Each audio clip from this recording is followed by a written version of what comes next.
Raj here at EQ Music, and once again we are here with the incomparable Frankmusik. I don't know what incomparable means, but it sounds awesome.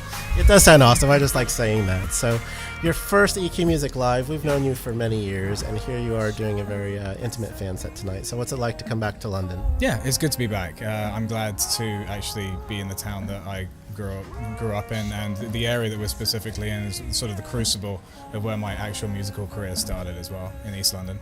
We were talking about that actually, where you've kind of probably played all the venues around here before. Yeah, and they all had different names when I would have played them, definitely. Something about East London, there's an energy here, a lot of creative people are drawn to this part of the world, and it's good to see it develop and evolve the way it has. Fantastic. Now, you posted something really cool on Facebook, I think it was today, where you listed out all your albums and EPs that you've done. What was it like sort of doing that musical inventory and looking at your catalog and maybe picking out songs for the show tonight? We were walking down, me and my manager were walking to the friend's house that we were staying at, and we're like, let's just think about how much music has happened, because it's been 10 years now, so 10 years of music, 13 albums and EPs, and I'm happy that I've done all of it. I've been busy. Devil makes work for idle hands. So, but all the music we're playing tonight's new stuff. So, because I like to keep everyone up to date on the new stuff. Fantastic. Now, what I like about you is that you never stop putting out music. You're not one to take a break and sit on your laurels. You're always creating. And how is that process for you? Well, the good thing is I never broke the mainstream, so I've had to constantly prove myself. There's no laurels to sit on because I never became massive. So it I might argue that a little bit. Halfway there, but it's in terms of like, it's good because it means I have to every year prove myself in one shape or form or another. So I think if I became huge or like massive, I would have probably got a little bit lazy. So thankfully I've had to keep my edge in that respect. Cool. Well, we like the edge. The edge is very cool. It's always been very cool. Many edges. So over the last 10 years, you've seen music change a bit. You've been a part of that change as well.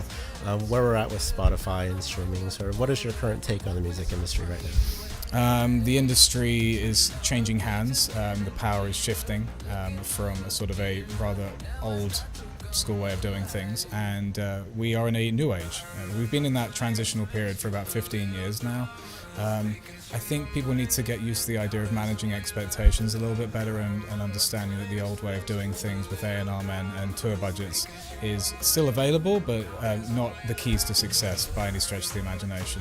The success rate for people even being signed and turning into successes 20 years ago is about 80% failure rate. So you have to change your whole outlook on making music, and you need to be making music for reasons that may not necessarily be fame and fortune, but definitely in having creative control, at least, which a lot of people in majors don't have. So you have to try and be glass half full about the situation. There's a lot less money per se, but there's more opportunities, and due to the fact there's multimedia is exploding with all the amount of TV and film opportunities out there, that's also an opportunity for musical syncs. So there's ways of making money in the industry. You just got to look past the sort of regular and more redundant ways of doing it.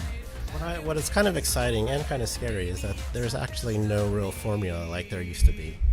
The formula even back then, which is scarier in my opinion, is the fact that it didn't work for a lot of people. So it was supposed to work, but many times it didn't. The amount of albums that would have been shelved, canned, a merger would have happened, half the roster disappears off the face of the planet. It seemed to work, but right now I feel that you have more chance in some weird way of just putting yourself out there and throwing as much stuff at the wall and seeing something stick. I think having that flexibility rather than being locked into a situation. Don't get me wrong, it does work for certain people. Certain people who already had millionaire parents and owned hedge funds, but not everyone has that advantage. And there's Frankmusik being very frank, as usual. Absolutely. You've got a plethora of brand new electronic pop supporting acts tonight who all wanted to get on the Frankmusik bill. What is your advice about going into the music industry for someone new? Yeah, I mean, with any creative industry, you have to accept and suck it up with the fact that if you create anything that can be turned into a digital format, whether it's video, music, digital art, you're going to make less money. So either be more productive, get better at what you do, make people feel that there is a reason that they should be giving you their money every day. And if you're not doing that, and you know that what you're doing isn't comparable are worthy for someone's money to give them to you, then you're not doing a good enough job. Sage advice from the wise Frankmusik. Thank you. We're very excited that you're here playing EQ Music Live. We've been wanting to do this show with you for a while, so thank you very much for being here. And any sort of parting words for EQ Music readers? Yeah, thank you for your support, and I hope you enjoy all of my future offerings. Thank you, Raj, for having me.